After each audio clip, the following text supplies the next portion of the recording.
आज सामाजिक परिवर्तन के महानायक माननीय कांशीराम जी के जन्मदिन के अवसर पर माननीय कांशीराम साहब को पुष्पांजलि कर डॉक्टर भीमराव अंबेडकर सामाजिक परिवर्तन स्थल से संविधान सम्मान एवं जनहित ओंकार यात्रा का शुभारंभ किया गया। अरे हाथ छोड़ो यार। जो मोहनलालगंज तिरवा बॉर्डर बसरावा हरचंदपुर कठवारा गंगागंज त्रिपुरा होते हुए इस सारस सकल चौराहे पर पहुंचा है। मकसद साफ है कि कुंभकर्णी नींद में सोने वाली भाजपा सरकार को जगाने और उसको आगाह करने के लिए यात्रा निकाली गई है।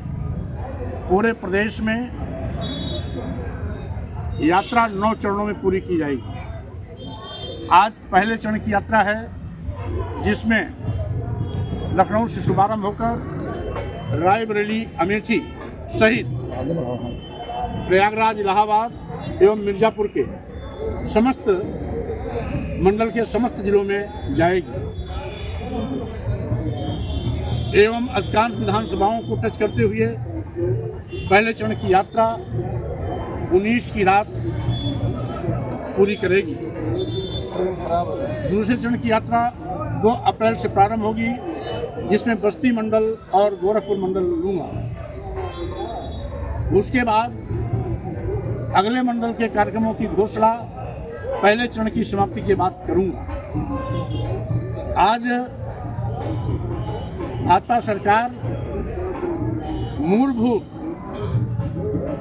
मुद्दों और समस्याओं पर चर्चा करने से बचती है। इसीलिए बेरोजगारी, महंगाई, किसान समस्या, छुट्टा जानवरों का आतंक, महंगी शिक्षा, अस्पतालों से दवा नदारद होना, जातिवार जनगणना से भागना एवं अन्य महत्वपूर्ण मुद्दों से ध्यान भटकाने के लिए भाजपा सरकार कभी हिंदू मुस्लिम और कभी मस्जिद मंदिर का कार्ड खेलती है। मैं सरकार की इस कलई को खोलने के लिए प्रदेश के सभी जनपदों में स्थित विधानसभाओं में इस यात्रा के माध्यम से पहुंचूंगा। जनता को भी सावधान आगाह करूंगा और कुंभकर्णी नींद सोने वाली भाजपा सरकार को भी जगाने का प्रयास करूंगा तथा इन समस्याओं पर लाके खड़ा करने का मेरा अभियान रहेगा। मेरी मांग है कि मानदेय पर काम करने वाले जितने भी कर्मी हैं, आउटसोर्सिंग, आंगनबाड़ी कार्यकर्ती, आंगनबाड़ी सहायिका, आशा बहुएं और इसके साथ ही साथ हमारे जितने भी अन्य कर्मी हैं सबको सरकारी कर्मी घोषित किया जाए। बेरोजगार नौजवानों को रोजगार दिया जाए, अन्यथा बेरोजगारी भत्ता दिया जाए। अनुसूचित जात, अनुसूचित जनजात, पिछड़ों का आरक्षण 100% क्रियान्वित किया जाए। जातिवार जनगणना करा करके समानुपातिक आरक्षण की हिस्सेदारी सभी समाज के लोगों को दिया जाए।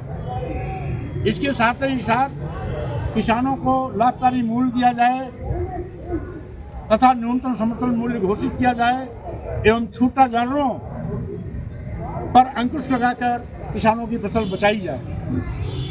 साथ ही साथ 1 नेशन 1 एजुकेशन की मांग है जिससे कि सभी को समान शिक्षा मिल सके। सरकार महंगी शिक्षा की नीति से गांव, गरीब, मजदूर, किसान के बेटे बेटियों को उच्च शिक्षा से वंचित कर रही है।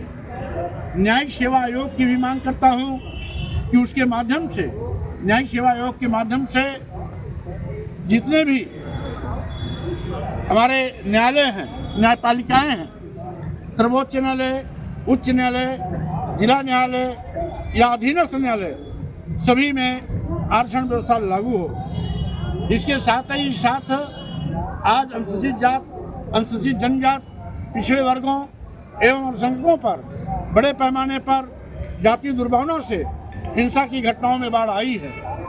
हमारी मांग है कि अनुसूचित जाति, जनजाति, पिछड़ों तथा अल्पसंख्यकों पर हो रहे जनजातीय अत्याचार हिंसा और हत्याओं पर तत्काल प्रभाव से अंकुश लगाया जाए और साथ ही साथ ऐसे लोगों पर प्रभावी कानूनी कार्रवाई करके कानून का राज स्थापित किया जाए। इन सब मांगों के साथ हमारी यात्रा पूरे प्रदेश में चलेगी और साथ ही साथ जनता के बीच में जाकर के ये मैं मानता हूँ कि ये गूंगी बहरी अंधी कुंभकर्णी नींद सुनने वाली सरकार हमारी बात सुनने वाली नहीं है। इसलिए जनता के बीच में जाकर अपनी बात पहुँचाऊँगा। जन जागरण के माध्यम से 27 में इस सरकार को बाहर का रास्ता दिखाऊंगा। इस संकल्प के साथ हमारी यात्रा पूरे प्रदेश में चलेगी। एक सवाल है, बीएसपी में आप लंबे समय तक रहे हैं, इस समय उसका प्रतिशत वोट का घट के 9% रह गया, क्या कहेंगे इस पर? आज बसपा का बुरा हाल मात्र इसलिए हुआ ऐसा क्योंकि बसपा ने बाबा साहब डॉक्टर अम्बेडकर के मिशन और मानवर कांशीराम जी के सामाजिक परिवर्तन से नाता तोड़ लिया था। इसीलिए मैं सारे मिशनरी कार्यकर्ताओं को एक प्लेटफॉर्म पर लाने के लिए अपनी जनता पार्टी का गठन किया है। अपनी जनता पार्टी का 15 मार्च मानवर कांशीराम जी का जो जन्मदिन है वो स्थापना दिवस भी है। इसीलिए मैं बाबा साहब डॉक्टर अम्बेडकर के मिशन और मानवर कांशीराम जी के सामाजिक परिवर्तन आंदोलन को आगे बढ़ाने का प्रयास अपनी जनता पार्टी के माध्यम से करने जा रहा हूं। हमें खुशी है कि हमारे मिशनरी कार्यकर्ताओं का हौसला बुलंद है और जगह जगह जबरदस्त जिस तरीके से सड़कों पर आ रहे हैं उसे मुझे पूरा भरोसा है कि जो कारवां बहुजन समाज पार्टी की नेता ने